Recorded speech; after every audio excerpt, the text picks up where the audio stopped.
Hello and good evening, and welcome to the Clinton Presidential Center.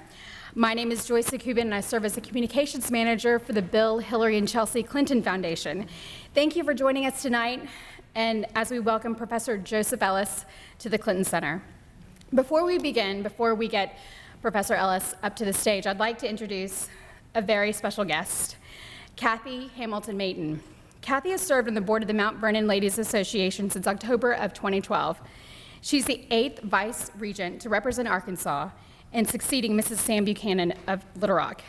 She was actually the driving force. I had a really fun working with her last year. She was the driving force behind Tribute to George Washington.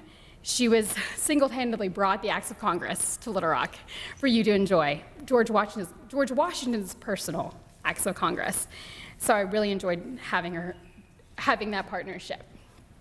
Kathy's experience is in the world of development for nonprofits, either in the role of a professional or a volunteer. She's worked for 2 major nonprofits for 25 years. First, Kathy worked for Baptist Health, which is the largest healthcare provider in the state of Arkansas. And she's also served as the executive director for the Episcopal Collegiate School Foundation, where she raised funds for faculty development, financial assistance, technology, and more. She's married to Mike Mayton, an attorney. I truly enjoy this couple, and I'd like to know if you're up for adopting me. Kathy. We are. It's mutual.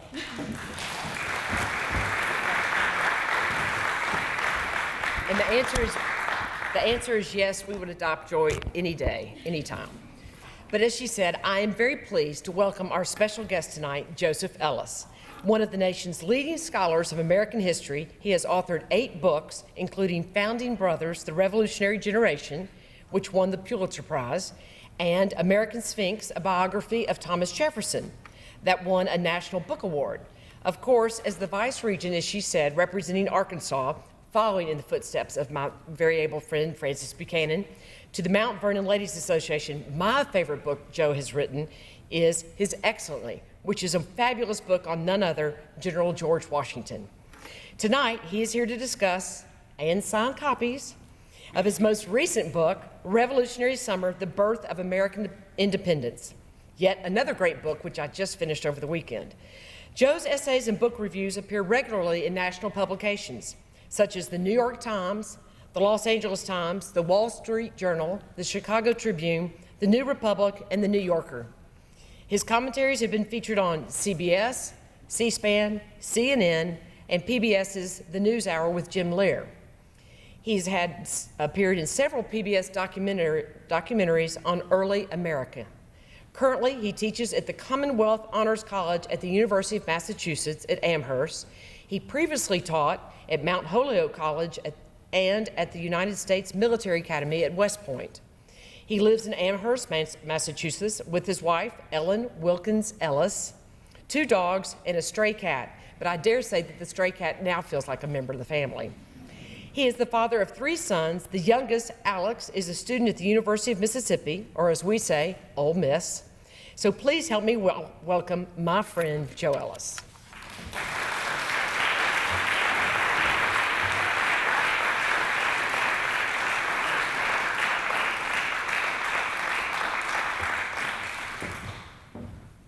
Thank you for that gracious introduction. I was supposed to be here a year ago, at almost this time, and U.S. Air canceled 2 flights on me. One they claimed mechanical, the other was weather. I don't believe the mechanical.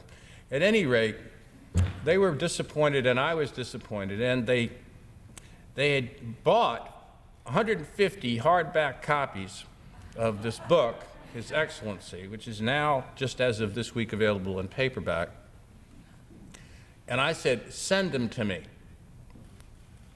So I got 15 cardboard boxes, some of which were all busted up, sent through the U.S. mail. And I signed them all, and some of them I inscribed because they had instructions. And I sent them back FedEx. Now, as you know, everything you do FedEx goes through Memphis.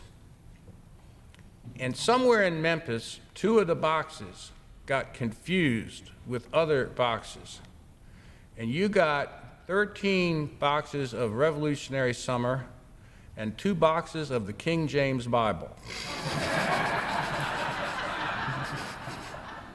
I thought, well, that's probably a better book than my book. And I thought I read a good book, but that's not quite as good as...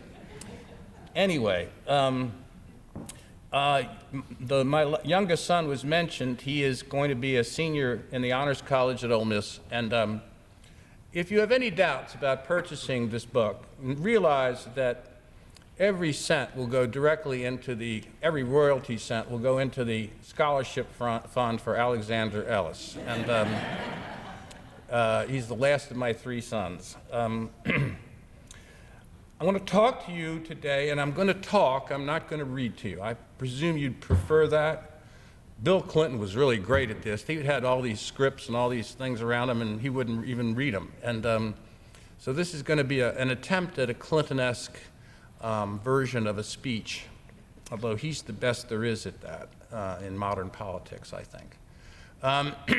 When I first said I was going to write a book about how the American Revolution really happened, most of my scholarly colleagues said, Joe, you're kind of crazy because there's nothing new that you can say. This is well-trod ground.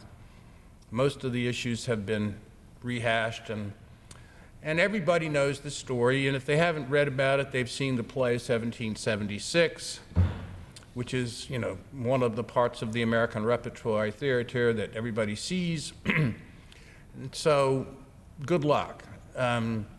Well, I spent about 6 months doing some preliminary research that convinced me that there were some issues that you probably don't know about, because I didn't know about them.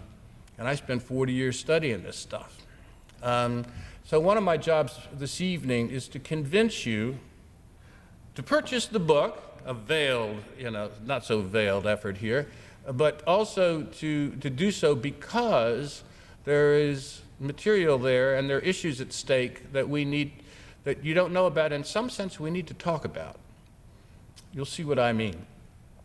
I'm going to do this in terms of 5 or 6 questions that I'm going to raise. And then I'm going to try to answer them, but you'll see that the answers to each of these questions can be argued about. That's what history in the end is. It's an argument without end. It's not a series of axioms and truths. It's a series of arguments. And the argument is itself the solution. So let's argue at the end. There will be microphones and you can talk. And everybody always says that they're going to leave time for questions, and of course they don't do that. I'm going to leave time for questions, 10 or 15 minutes if we possibly can. Okay? You on board? First question, which is one I don't know whether I have a good answer to, but it's a general question, and I call it the Wilkes-Barre question. After Wilkes-Barre, Pennsylvania, I presume nobody is from Wilkes-Barre here, the population of current Wilkes-Barre is about twice the size of the white population of Virginia in 1776. Now, if we go to downtown Wilkes-Barre and we look real hard, do you think we're going to find George Washington, Thomas Jefferson, James Madison, Patrick Henry, George Mason, John Marshall? Nope. You're not going to find them. Now, why is that? Does that mean that there are not people living in Wilkes-Barre who have the leadership potential to perform great feats of leadership? No, they're probably there, but you are never going to find them because there is not a crisis that pressures that leadership to the top. The great British historian Arnold Toynbee wrote this 2-volume work. Everybody used to buy it and put it on their coffee tables. Nobody ever read it, called A Study of History, in which his core argument was that leadership only emerges in great crises. Now, if you think of this in terms of American presidential history, makes some sense, The three greatest presidents in American history by scholarly consensus were George Washington, the Revolution, Abraham Lincoln, the Civil War, Franklin Delano Roosevelt, the Depression, and the totalitarian threat. In fact, during one of his last years in office, Bill Clinton asked one of his advisors, this guy who later turned on him, said, "Where do you think I'm going to rate as a president?" Am I doing that, or is that? He said, "In the middle, because you didn't have a great crisis." Now, the crisis explanation is plausible. On the other hand, I can think of lots of issues in lots of moments in American history, and especially in European history, let's say the coming of World War I, when there's a great crisis and no leadership emerges at all. So the crisis is a necessary condition, but it's got to be a certain kind of crisis.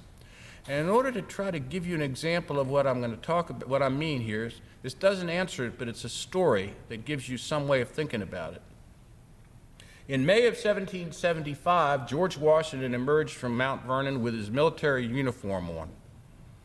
You'll remember May of 1775 is 1 month after Lexington and Concord. This is tricky here. Chronology is the last refuge of the feeble-minded, but it's the only refuge for us historians. Notice something. The war has started, but we're 15 months away from the Declaration of Independence. Bunker Hill's going to happen in June. The military conflict has actually started. The political commitment hasn't yet happened. But Washington is one of the few people that knows the war has started. He's wearing his military uniform. He is going to, within a month, be appointed head of the Continental Army.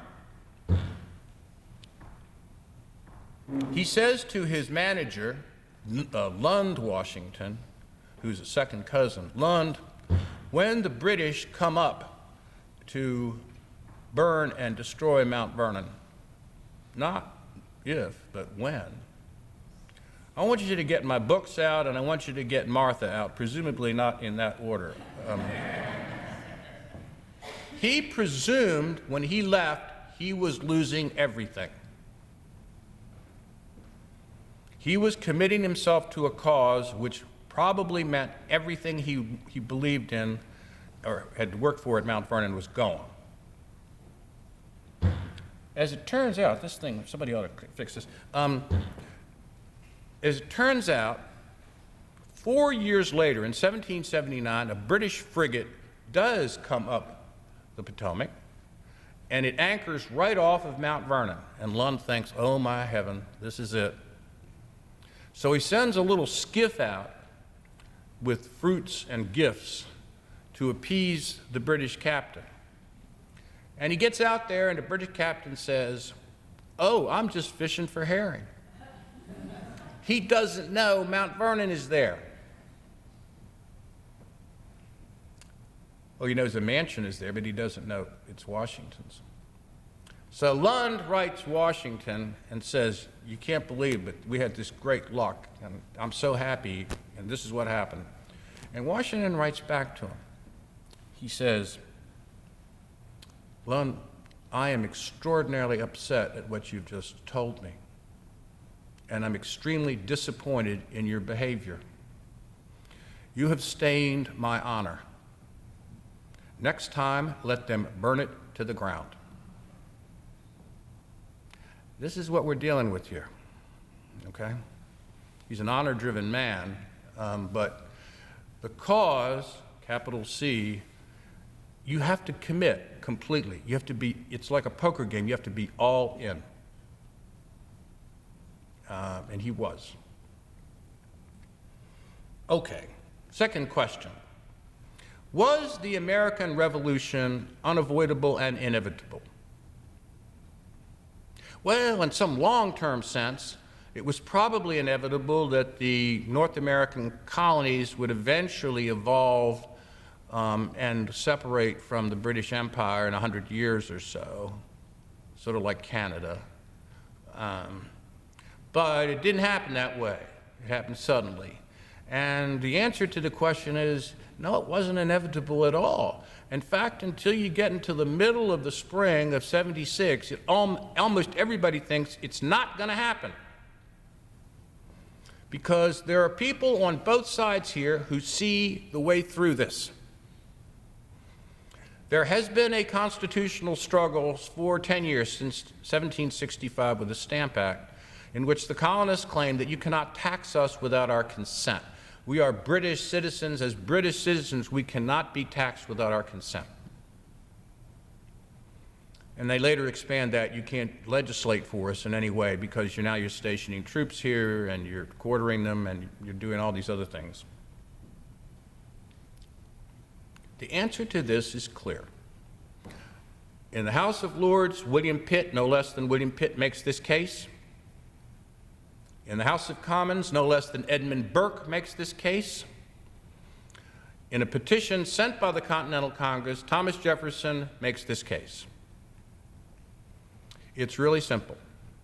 Allow us to take care of our own domestic affairs in terms of our state legislatures, our colonial legislatures. We'll tax ourselves. We'll legislate for ourselves. We will remain in the empire, recognizing the authority of the king and recognizing that we're members of the empire for economic purposes, because it's beneficial for both sides. If they had agreed to this, if the Brits had agreed to this, we would have discovered the British Commonwealth 100 years early, and you wouldn't have had the revolution. Why does Britain refuse that? Because that's what exactly they do. They say, no deal. 3 reasons.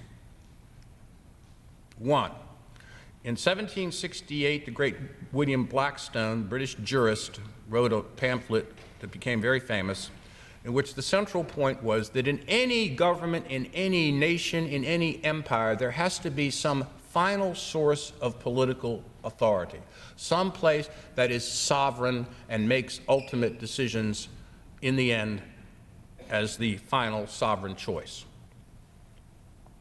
In the British Empire, that sovereign center is Parliament. What the colonists are asking is there be multiple sources of sovereignty. By the way, that's what we have now under the Constitution. From a British point of view, that's like saying there's not one God, there's many gods. We don't buy that. Second reason, which relates, an early version of what has come to be called the Domino Theory.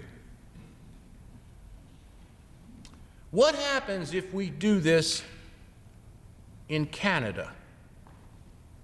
What happens in Ireland? What happens in India?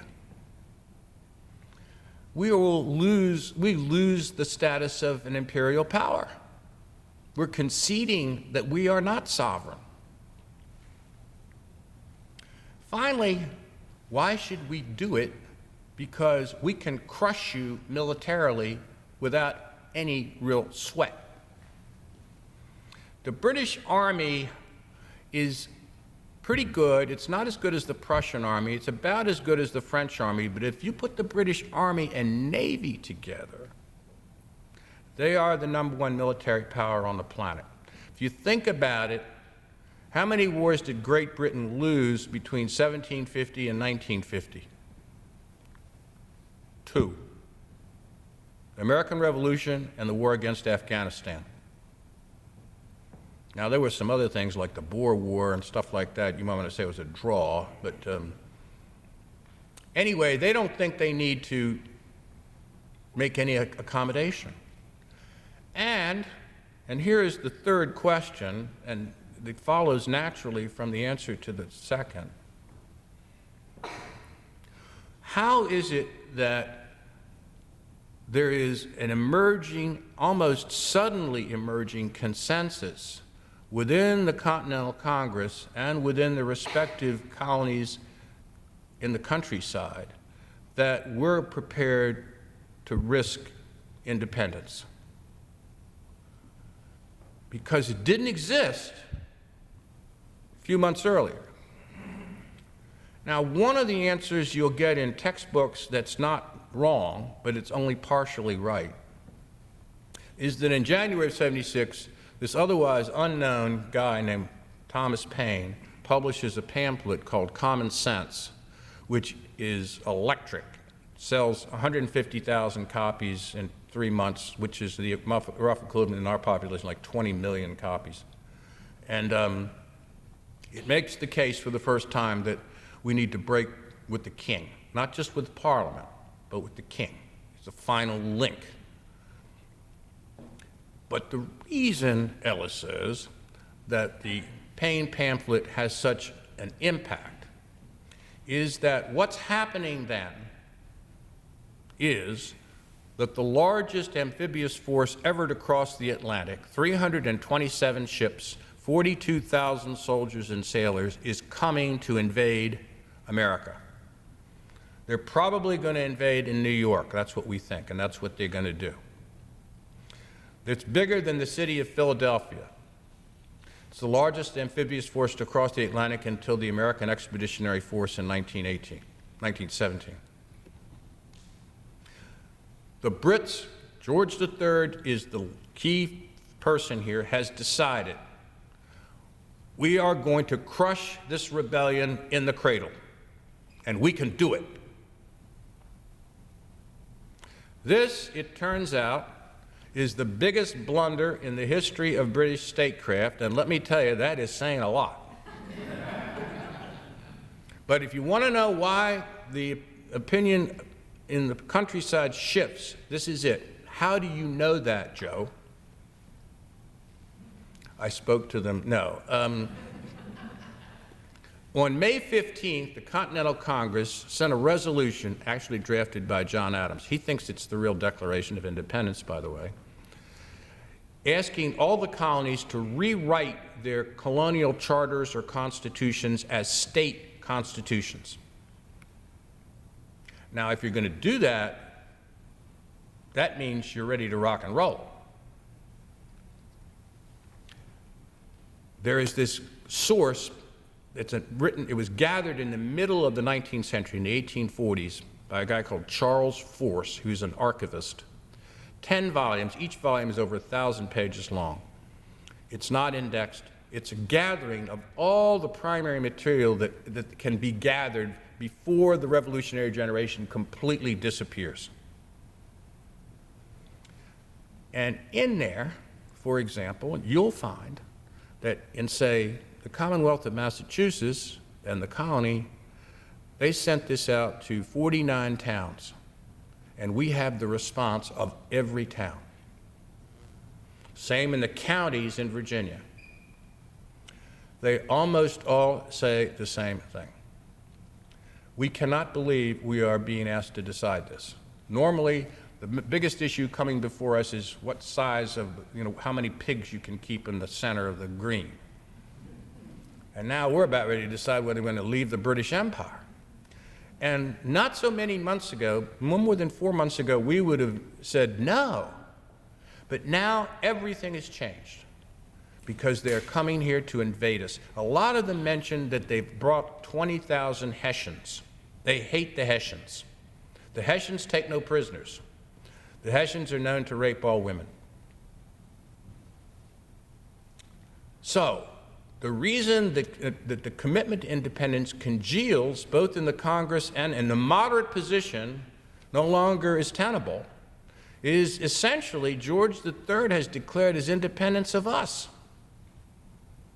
And that's what galvanizes. And then once the war really gets going, of course, we'll talk about that. And we'll talk about whether the British estimate of the military situation was fundamentally flawed, because it was. Obviously, they lost. Okay. Those are big questions. Let's give you a simple one here. Why is it the 4th? Why do we celebrate independence on July 4th? Now, there's a famous portrait done by John Trumbull that hangs, the original hangs in the rotunda of the Capitol. You've seen this, and if I had a lot, if I brought along all these these images and stuff, you could see it. If this were a classroom, I would do this, but that's not. And it shows 5 guys approaching a desk. And 3 of the guys are really clear: Benjamin Franklin, Thomas Jefferson, and John Adams. The other 2 is a guy from Connecticut, Roger, and a guy from New York named William Livingston. Sherman, thank you, sir. The guy behind the desk is John Hancock. If you look this up on the internet, you'll say John Trumbull, the Declaration of Independence, and then sometimes it will say July 4th, 1776, because that's what everybody thinks it is. It ain't July 4th. It's June 28th. It's the time that the committee that wrote the Declaration, that drafted it, presents the full draft to the Congress. Okay? There is a letter from John to Abigail on July 3rd, and he says, "Dear Portia," his beloved Abigail, he's my favorite guy, I love him. Sorry, I'm sorry about that, I shouldn't say that. Yesterday, July 2nd, will be the day that we will remember the revolution forever and ever. There will be parades, there will be speeches, there will be illuminations. He gets everything right down to the fireworks, but he gets the day wrong. Why does he get the day wrong? Why does he think it's going to be July 2nd? Because that's the day they voted on independence. The resolution from Virginia, from Richard Henry Lee, that these united colonies are and have every right to be independent states. By the way, this is an aside. This is actually the next book I'm writing. Notice the first clause in the first sentence of the most famous speech in American history is historically incorrect. 87 years ago, our forefathers brought forth on this continent a new nation. No, they didn't. They brought forth a confederation of sovereign states provisionally united to win the war and then go their separate ways. If you believe in the Confederacy, they actually had it right in 1861. But it gets changed in 1787, of course. Well, then what happened on the 4th? They must have signed it on the 4th. Nope. Nobody signed it on the 4th. Most of them signed it on August 2nd. They signed the parchment copy, but there were guys coming and going signing it in October. Robert Morris is one of the last guys to sign. He's really, really not sure this is a good idea, and he waits until October, and then you see where he puts his name at the very top. You think he's the first to sign. You know, he's the last to sign. Well, it's always really been the 2nd. The reason it's the 4th is because the printer, when he got the draft to print, put at the top of the paper July 4th. That's when he got it. That's the reason it's the 4th. Although most people, didn't get it for a week or two, after that. So Ellis has this theory. I love this theory, so you'll have to bear with me. But that it's always been wrong. But that Adams and Jefferson, aware that it was wrong, decided to make it right. And how they do that? They said, "Okay, let's die on July 4th." And they died on July 4th, 1826, 50 years to the day, okay? From then on, it's okay. And after that, Thoreau goes out to Walden on July 4th, Lee retreats from Gettysburg on July 4th. There's all kinds of things that happen on July 4th that make it a special thing. Okay. Thanks for bearing with me on that one. Next question. This is a question about language. Here's how it really played out in the Continental Congress in that summer. They formed this committee to draft the Declaration. Adams is the chair of the committee. He says to Jefferson, you write it. We need a Virginian to write it, plus you write pretty well. They submit that draft with one change. Somebody, probably Franklin, changes the first sentence of the most famous paragraph. We hold these truths to be, Jefferson wrote, we hold these truths to be sacred and undeniable. Franklin probably said, we don't need God here. Let's make it self-evident. And it's changed to self-evident in the original copy it's in the National Archives now, in Jefferson's hand. So Jefferson accepted this as an improvement. It's the only thing they changed. They bring this up for debate in the full Congress on July 2nd, right after they vote for independence. Then they say, okay, let's discuss what this is declaring here. We're declaring this to the world. They spend a day and a half in a committee of the whole format making 127 changes in the document. All the changes they make are in the last 2/3 of the document, the ones where the grievances against George III are. The one we don't care about, they cared a lot about, because that was the real rationale for independence. They thought the part we care most about was a kind of rhetorical overture. You know, dun, dun, dun, dun. But these become the most important words in American history and perhaps the most consequential words in modern history.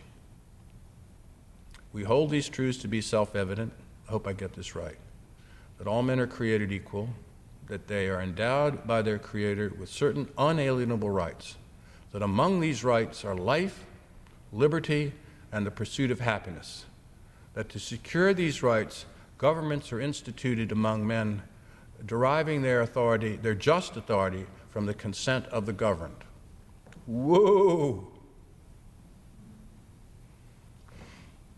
Now, what do those words mean then, and what do those words mean now?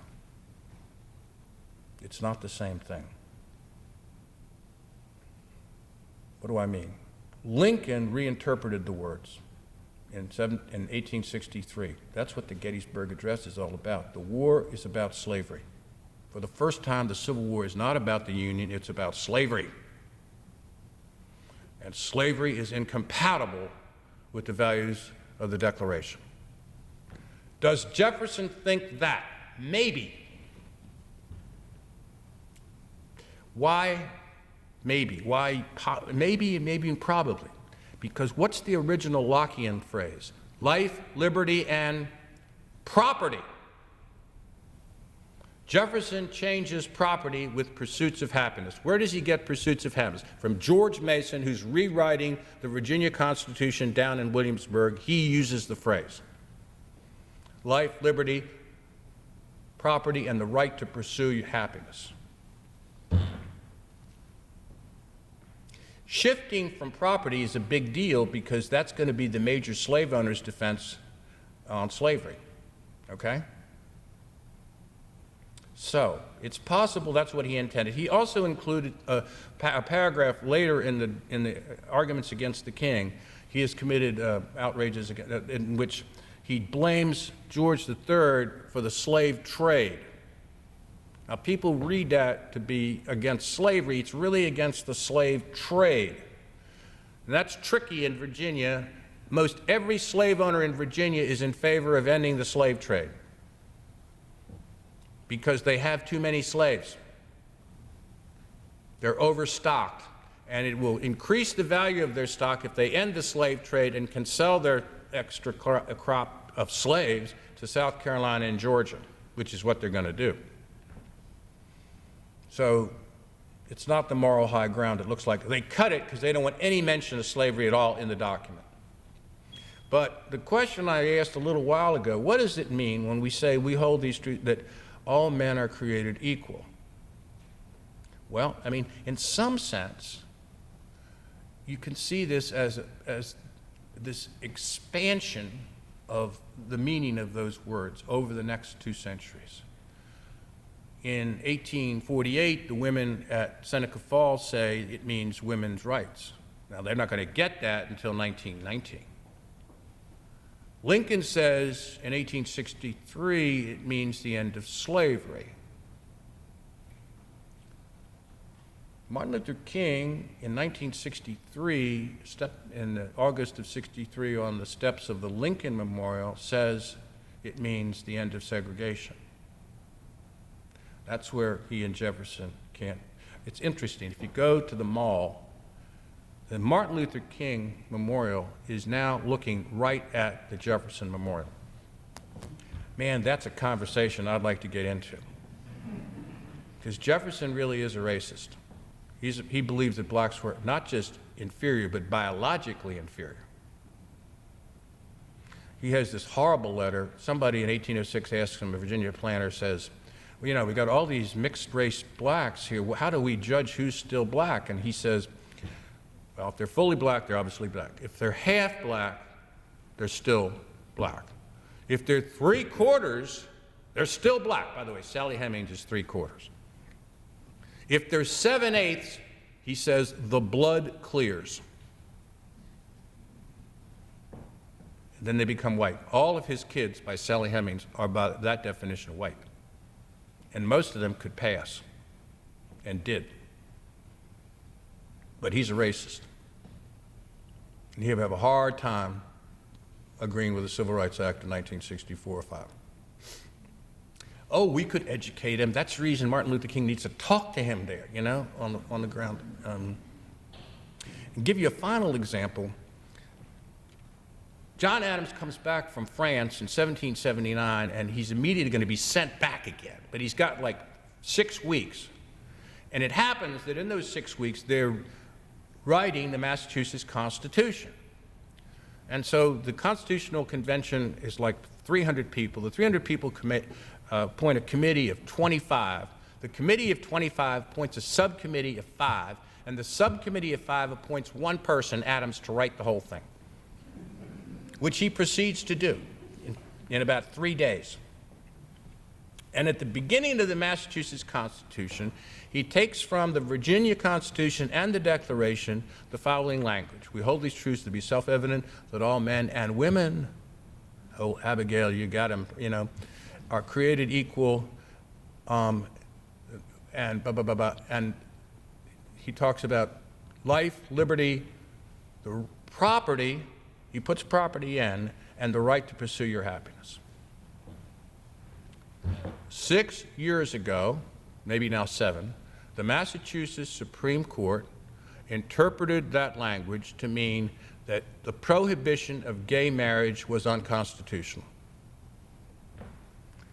And if you listen to the language, you say, yeah, I understand why they agreed to it. Now, John Adams is rolling over in his grave, because that's not what he intended. The thought never crossed his mind. But it's like a Shakespearean sonnet, or it keeps growing in significance and importance. There's a certain genius in the language. Okay, if we want to talk about that, we can. My last question, and I'm going to keep this short because I want to leave 15 minutes for us to talk. One of the original things in the book I've written is to say there's a story in the summer of '76 that it's got 2 strands to it. One is the political strand. The center is the Constitution of the Continental Congress in Philadelphia. The other is the military strand, which is the invasion of New York. The advance guard of the British Navy, the British invasion, lands on Staten Island the day they vote on independence. Washington's got 28,500 troops, half of them militia. If you want to study Washington's life, and you want to study the lowest point in Washington's life, this is the place to look. because he's going to end this battle in mid-September with about 6,000 troops. Most of them just ran away. Militia always run away in conventional fights. Question: which of the following two propositions is most true? A, Washington was correct when he said at the end of the war, it was, as he put it, a standing miracle that this army defeated the British Army. Now, I wonder what a sitting miracle would actually look like, but you get his point. There's no way this army can defeat the British Army. And that is shown conclusively on Long Island and Manhattan in August and September. And they're lucky as the dickens that they get away. In fact, the British Army, the British General William Howe and his brother Richard Howe, the naval commander, want them to get away. He doesn't want to destroy the American army. It's interesting. Just rough them up, then we'll sue for peace, and they'll say, okay, we give up. We know we can't win. The question, and I'm going to be specific about that in just a second. The question to keep in your mind as I move ahead here: which of the following propositions is true? The one that Washington said, standing miracle, or the British never really had a chance? I think that's the answer. Okay? Now, Washington's got to figure something out in order for that to be the answer. He's got to figure the following thing out. This is really basic, but most big generals, think about this. All the great generals that you know of who are losers: Hannibal, Napoleon, Robert E. Lee, Rommel, they're all losers. Washington lost more battles than he won, and he's a winner. Why does he win? He begins to realize he doesn't have to win.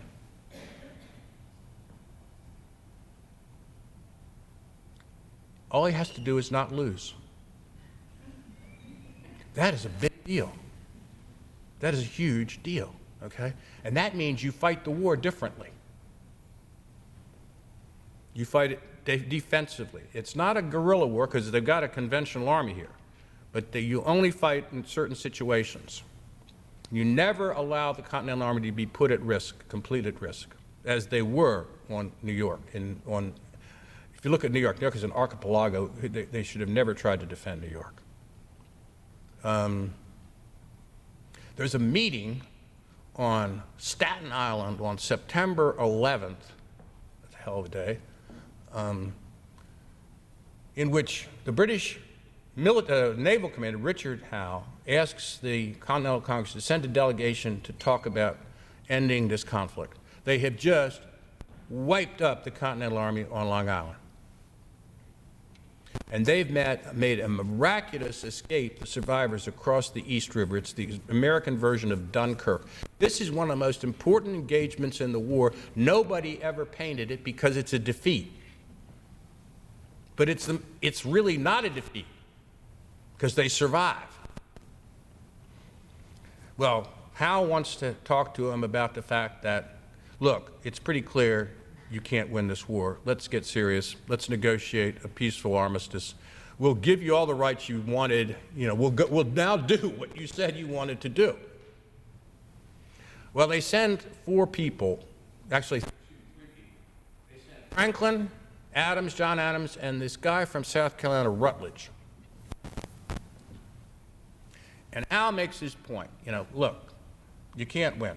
You know that. You've just lost, 11,000 guys.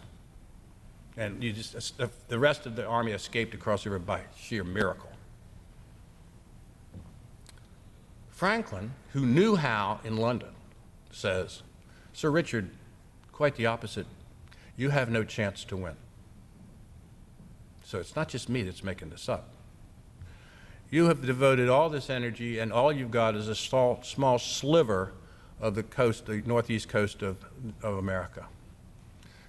And you've now occupied New York, and eventually you will go away and we will take it back again. Because you are not fighting an army.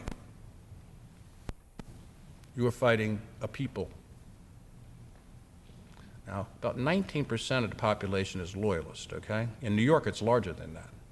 But still, the British don't know that. Adams then says something which is the same thing that Ho Chi Minh says to the American army in Vietnam in 1966. He says, you can kill as many of us as you want to. You can capture the entire Continental Army. You can kill Washington. We will raise another army and find another Washington.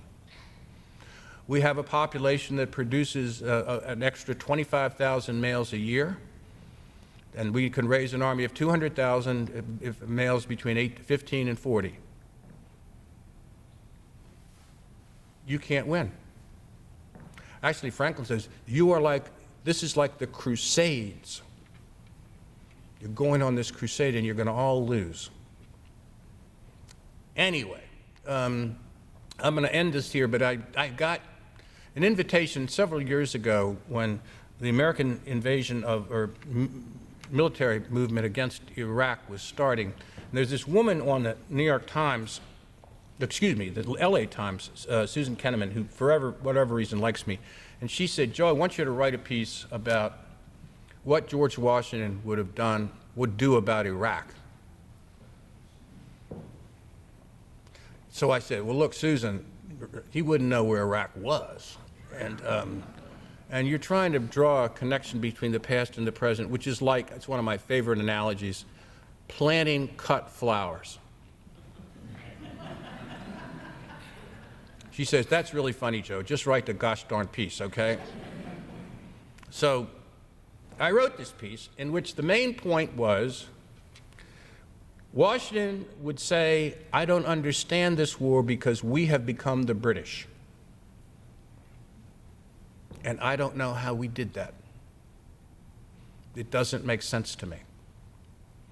And I think our own appreciation of the dilemma facing the British Army in the Revolution has been vastly enhanced by our own adventures in Southeast Asia and the Middle East, where we come to understand how difficult it is to run a counterinsurgency operation that can go on infinitely.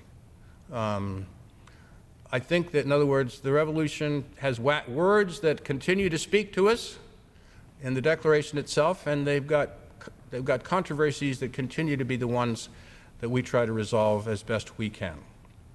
I do think it's somewhere in our core, one of the reasons we don't do imperialism very well is we don't really believe in it. It's at odds with the core values which we were founded on. Think on that, and if you have any questions, I'd be pleased to try to answer them. Thank you very much.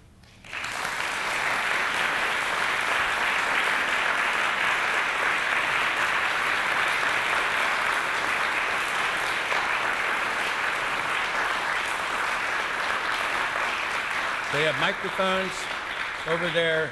Now, don't be shy. And if you really disagree, don't be afraid to. I have two questions, both involved French. First, do you think the Americans would have won without the aid and intervention of France? They would have eventually won, but they wouldn't have won as fast. You think so? Yeah.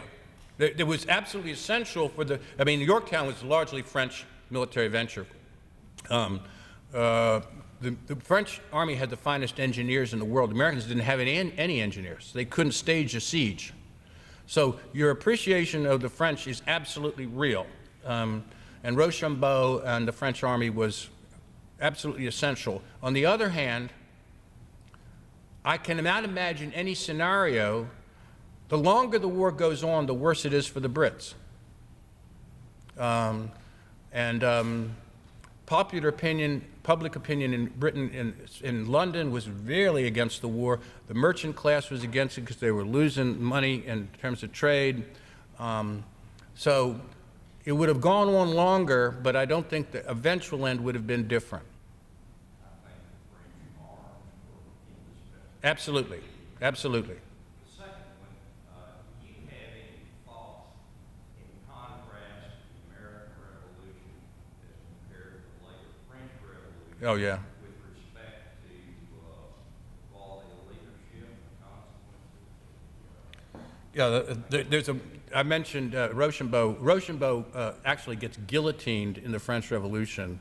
But before that happens to him, he writes to Washington and he says, you know, we got this thing going that's going to be a revolution. We're going to kill the king and all this stuff. And he says, the French eat their soup fast and they swallow it and it scalds their throat. The Americans blow on the soup and wait for it to cool down. Now, Jefferson thought the French Revolution was the American Revolution in European context. He believed that. Neither Washington nor Adams nor Hamilton believed that. And Adams is the most prescient on it, saying that eventually this is a revolution that will spin out of control and will eventually lead to a dictatorship, usually probably by some military leader, because that's the pattern.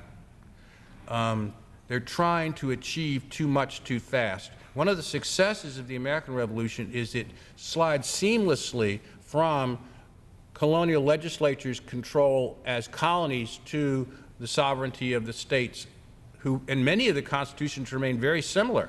And the same people that win the revolution control the peace. That's very unusual. Usually the people that make a revolution are psychologically and politically not the people that can secure one. But that's one of the distinguishing features of the founding. But the French Revolution is, they talk of them as sister revolutions. The French Revolution is the sister who becomes a whore, to put it somewhat colorfully. Could you talk a little bit more about the life, liberty, pursuit of happiness, and property? It would seem to me that the pursuit of happiness is almost frivolous. Is almost what, sir? The pursuit of happiness is almost frivolous. Frivolous.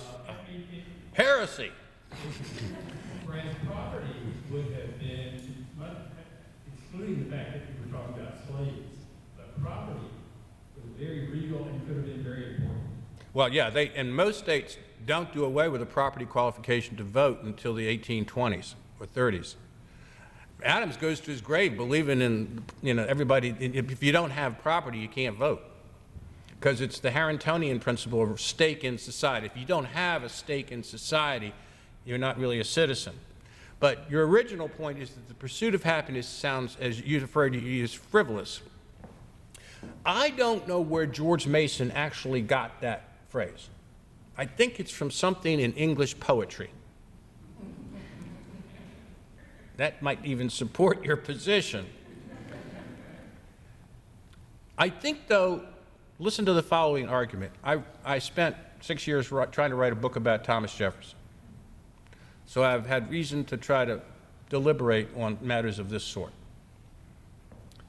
Why does he change it to pursuit of happiness, apart from his decision to make an implicit argument against slavery? Because Jefferson believes that the highest human achievement is not the acquisition of wealth, and that human happiness should not be totally defined by money. It should be defined by other values. Now, it's convenient for him since he's going broke at the time, but there's a philosophical point in there that I hope you agree is not frivolous.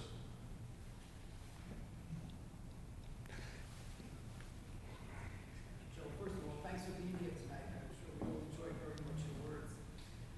When you were reciting the three reasons why the British wouldn't go for sort of home rule, I thought you were going to mention one about economics too. What if they really broke after having fought the war with France and they needed the income stream from the colonies? Okay, they were 140 million pounds in debt after the war, the French and Indian War.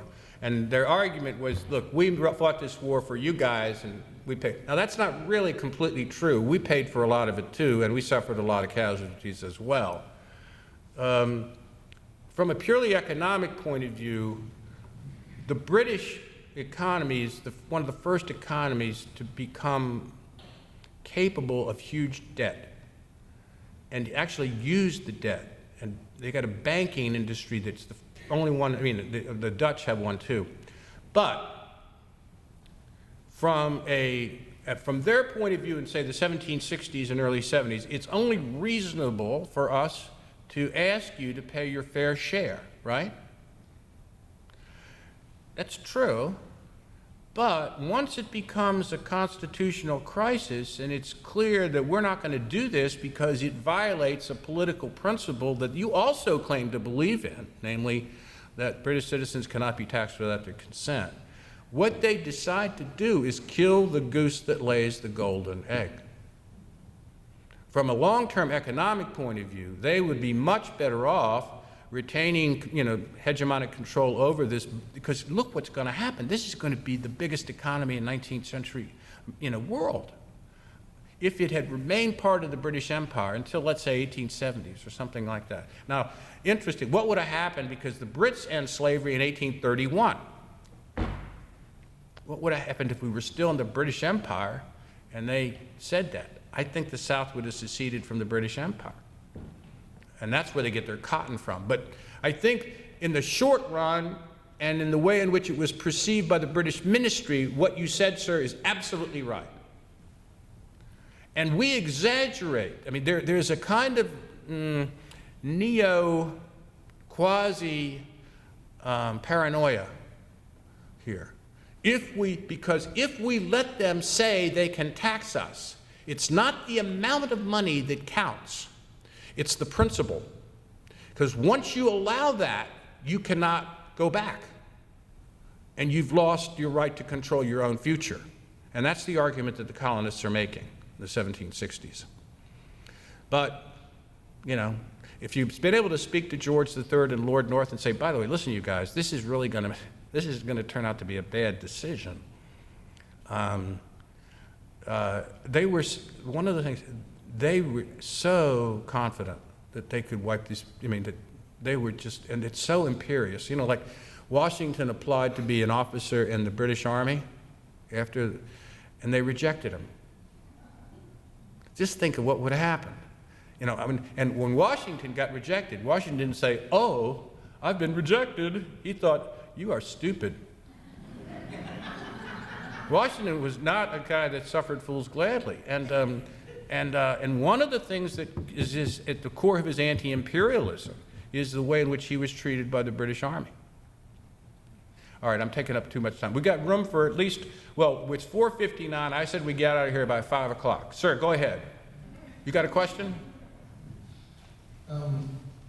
Since the Army was already in rebellion against the British Crown at that point, if the Congress had worked out a peace accord with England, what would have been the fate of the leaders of the Army?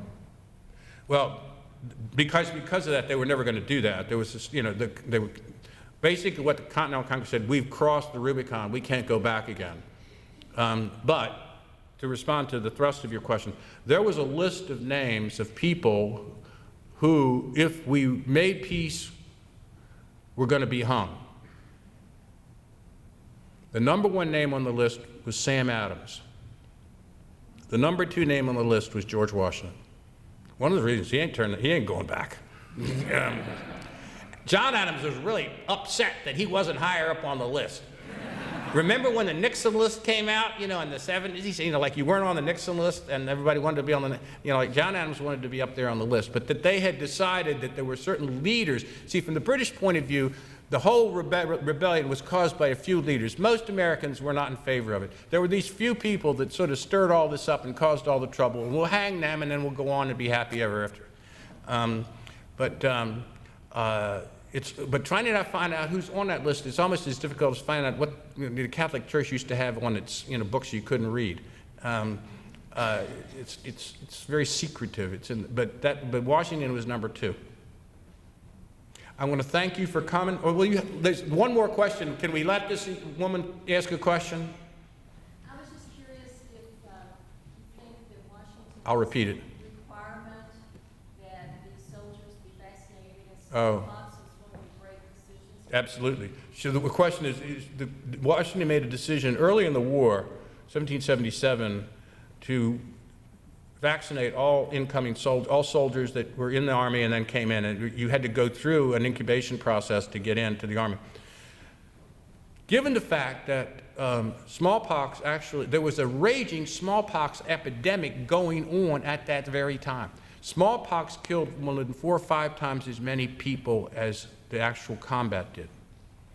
And it was a very strategically and intellectually significant decision on the case on Washington's part, because a lot of people thought that if you got inoculated, you spread the disease.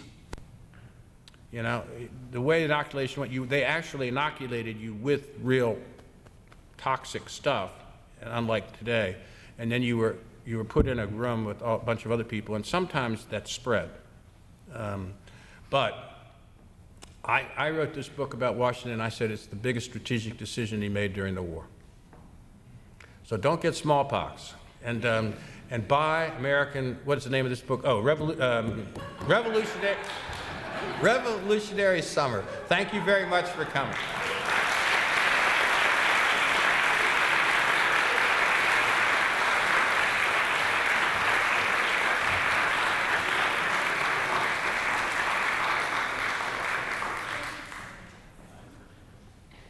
Well, thank you so much for coming tonight. Professor Ellis will be able to sign your book right over there by the window. And if you didn't get a chance to get a book, we have them for sale. No worries, downstairs in the kiosk. We'll sell you some Bibles, too.